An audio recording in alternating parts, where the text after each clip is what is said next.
நபிகள் நாயகம் ஸல்லல்லாஹு அலைஹி வஸல்லம் அவர்கள் மக்காவை விட்டு மதீனாவிற்கு ஹிஜ்ரத் செய்து வந்தார்கள். இந்த சமயத்தில் மதீனாவாசிகள் பெருமானார் ஸல்லல்லாஹு அலைஹி வஸல்லம் அன்னவர்களை வரவேற்பதற்காக வேண்டி மகிழ்ச்சியோடு விரைந்து வந்தார்கள். இந்த மக்களோடு அப்துல்லாஹ் இப்னு சலாம் ரலியல்லாஹு அன்ஹு அவர்களும் வந்தார்கள். இந்த சமயத்தில் அப்துல்லாஹ் இப்னு சலாம் ரலியல்லாஹு அன்ஹு அவர்கள் இஸ்லாத்தை ஏற்கவில்லை. அவர்கள் எந்த நோக்கத்தோடு அவர்கள் வருகின்றார்கள் என்றால், உண்மையில் முஹம்மது அவர்கள் இறைவனின் தூதர்தானா என்பதனை அறிந்து கொள்வதற்காக வேண்டி அவர்கள் வருகின்றார்கள்.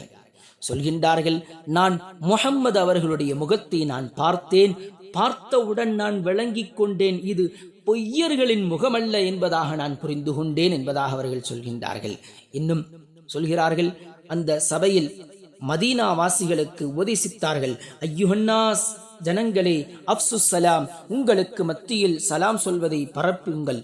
வத்இமுத் தஆம், பசித்தவர்களுக்கு உணவளியுங்கள். வஸிலுல் அர்ஹாம், இரத்த பந்தங்களோடு நீங்கள் சேர்ந்து வாழுங்கள். வஸல்லூ பில் லைலி வன்னாசு நியாமுன், மக்கள் ஜனங்கள் ஆழ்ந்த உறக்கத்தில் இருக்கும் சமயத்தில் நீங்கள் இறைவனை நின்று வணங்குங்கள். ததுகுலுல் ஜன்னத பிஸலாமின், சாந்தியுடன் சலாமத்துடன் சொர்க்கத்திற்கு நீங்கள் நுழைவீர்கள் என்றார்கள் பெருமானார் ஸல்லல்லாஹு அலைஹி வஸல்லம் அவர்கள். கண்ணியமிக்கவர்களே, நம்மை சொர்க்கத்திற்கு நுழையச் செய்கின்ற இந்த 4 செயல்களில் அதில் மிகவும் முக்கியமானது தஹஜ்ஜத்துடைய தொழுகையாகும். பெருமானார் ஸல்லல்லாஹு அலைஹி வஸல்லம் அவர்கள் சொன்னார்கள், ரமலானுடைய நோன்பிற்கு பிறகு ஒரு சிறந்த ஒரு நோன்பு என்றால் முஹர்ரத்தினுடைய நோன்பு. கடமையாக்கப்பட்ட தொழுகைக்கு பிறகு ஒரு சிறந்த ஒரு தொழுகை என்றால் அது இரவு நேர தொழுகை, தஹஜ்ஜத்தினுடைய தொழுகை என்பதாக சொன்னார்கள். கண்ணியமிக்கவர்களே, இந்த தஹஜ்ஜத்தினுடைய தொழுகையை நீங்கள் கடைபிடித்து வாருங்கள். ஏனென்றால் இது உங்களின் முன்னோர்களினுடைய சாலிஹானவர்களுடைய வளமையாகும். இன்னும் இது உங்களுடைய இறைவனின் பக்கம் இது நெருக்கத்தை ஏற்படுத்தி வைக்கும். உங்களுடைய குற்றங்களுக்கு இது பரிகாரமாகும். உங்களுடைய பாவங்களை விட்டும் இது தடுக்கும். இன்னும் உடலை விட்டும் நோய் இது அப்புறப்படுத்தும் இந்த தஹஜ்ஜத்தினுடைய தொழுகை என்பதாக பெருமானார் ஸல்லல்லாஹு அலைஹி வஸல்லம் அவர்கள் சொன்னதாக பிலால் ரலியல்லாஹு தஆலா அன்ஹு அவர்கள் அறிவிக்கின்றார்கள். கண்ணியமிக்கவர்களே, இந்த தஹஜ்ஜத்தினுடைய தொழுகை 8 ரக்காயத், கியாமுல் லைல் என்று சொல்லப்படக்கூடிய 2 ரக்காயத்தாக 8 ரக்காயத் தொழுகக்கூடிய இந்த தொழுகையை நீங்கள் தொடர்படியாக தொழுது வாருங்கள்.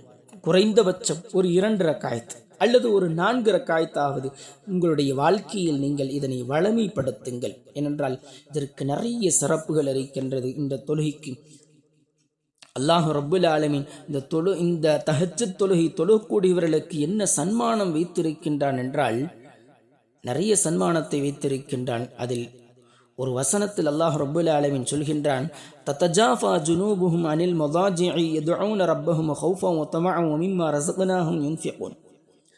அல்லாஹ்வுடைய நல்லடியார்கள் தங்கள் படுக்கையிலிருந்து தங்கள் விழாக்களை உயர்த்தி தங்கள் இறைவனிடம் நம்பிக்கை வைத்து பயந்து அவர்கள் பிரார்த்தனை புரிவார்கள். தஹஜ்ஜத் தொழுகை அவர்கள் தொழுகுவார்கள். இப்படிப்பட்ட அல்லாஹ்வுடைய நல்லடியார்களுக்கு அல்லாஹ் ரப்புல் ஆலமீன் யாரும் அறிந்து கொள்ளாத முடியாத அளவிற்கு அவனிடத்தில் மறைத்து வைக்கப்பட்டிருக்கும் கண்குளிர்ச்சியான ஒரு சன்மானத்தை நான் தயார்படுத்தி வைத்திருக்கிறேன் என்பதாக அல்லாஹ் ரப்புல் ஆலமீன் தன்னுடைய திருமறையில் சொல்கிறான். இன்னும் நாளை மறுமையில் கியாமத்து நாளில் மக்கள் எல்லாம் ஒன்று கூடி இருக்கக்கூடிய அந்த மைதானத்தில் இரவில் இறை வணக்கத்திலேயே தங்களது விழாக்களை படுக்கையிலிருந்து விளக்கியிருந்த மக்கள் எங்கே, தஹஜ்ஜத் தொழுத மக்கள் எங்கே என்பதாக அழைக்கப்படும். அந்த அழைப்பை கேட்டவுடன் ஒரு கூட்டம் எழுந்து வருவார்கள். அவர்கள் அனைவர்களும் கேள்வி கணக்கின்றி சொர்க்கத்தில் நுழைவார்கள் என்பதாக பெருமானார் ஸல்லல்லாஹு அலைஹி வஸல்லம் அவர்கள் சொல்வதாக அஸ்மா பின்த் யஸீத் ரலியல்லாஹு தஆலா அன்ஹா அவர்கள் அறிவிக்கின்றார்கள். கண்ணியமிக்கவர்களே, தஹஜ்ஜத்தினுடைய தொழுகையை நீங்கள் தொழுது வாருங்கள். இது உங்களுடைய கபரில் அது ஒளியை உண்டாக்கும். இன்னும் முகத்தில் அது பிரகாசத்தை உண்டாக்கும். இன்னும் எல்லா நோய்களுக்கும் இது நிவாரணம் அளிக்கக்கூடியதாக இருக்கிறது. நம்மளுடைய சிறு பாவங்கள் மன்னிக்கப்படும். இன்னும் நம்மளுடைய அமல்களில் இஹ்லாஸ் உண்டாகும். பெருமானார் ஸல்லல்லாஹு அலைஹி வஸல்லம் அவர்கள் சொன்னார்கள், உங்களுக்கு என்ன தேவை இருக்கின்றதோ நீங்கள் இறைவனிடம் கேளுங்கள். அல்லாஹ் சொல்கின்றான், இந்த தஹஜ்ஜுடைய நேரத்தில் உங்களுக்கு பாவ மன்னிப்பு வேண்டுமா, என்ன தேவை இருக்கிறது, கேளுங்கள், நான் தருகிறேன் என்பதாக இந்த தஹஜ்ஜுடைய நேரத்தில் அல்லாஹ் சொல்கிறான் என்பதாக பெருமானார் ஸல்லல்லாஹு அலைஹி வஸல்லம் அவர்கள் சொல்கின்றார்கள். ஒரு தடவை ஒரு சஹாபி வந்து கேட்கின்றார், அல்லாஹ்வின் தூதர் அவர்களே, துவா அங்கீகரிக்கப்படக்கூடிய நேரங்களில் சிறந்த நேரம் எது என்பதாக கேட்டார்கள். அதற்கு பெருமானார் ஸல்லல்லாஹு அலைஹி வஸல்லம் அவர்கள் சொன்னார்கள், கடமையாக்கப்பட்ட 5 நேர தொழுகைக்கு பிறகு பின்னால் கேட்கப்படும் துவா, இன்னும் தஹஜ்ஜத் நேரத்தில் கேட்கப்படும் துவா என்பதாக சொன்னார்கள். எனவே இந்த நேரத்தை நீங்கள் பயன்படுத்தி கொள்ளுங்கள். முக்கியமாக தஹஜ்ஜத்தினுடைய நேரத்தில் நீங்கள் மிக பெரும் ஒரு துன்பத்தில் கஷ்டத்தில் நீங்கள் இருக்கின்றீர்களா, ஆறுதல் கிடைக்கவில்லையா, இறைவனிடத்தில் தஹஜ்ஜத் தொழுது நீங்கள் கேளுங்கள், அல்லாஹ் அதற்குண்டான ஆறுதலை தருவான். அல்லது உங்களுக்கு ஏதாவது ஒரு தேவை இருக்கின்றதா, தஹஜ்ஜத் தொழுது நீங்கள் இறைவனிடம் கேளுங்கள், அது விரைவில் நிறைவேற்றப்படும்.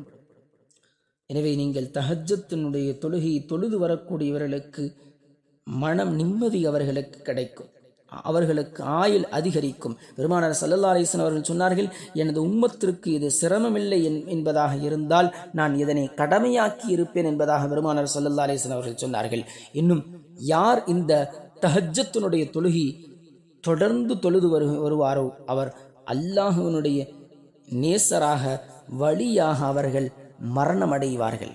இதனை விட நமக்கு வேற என்ன வேண்டும் சகோதரர்களே?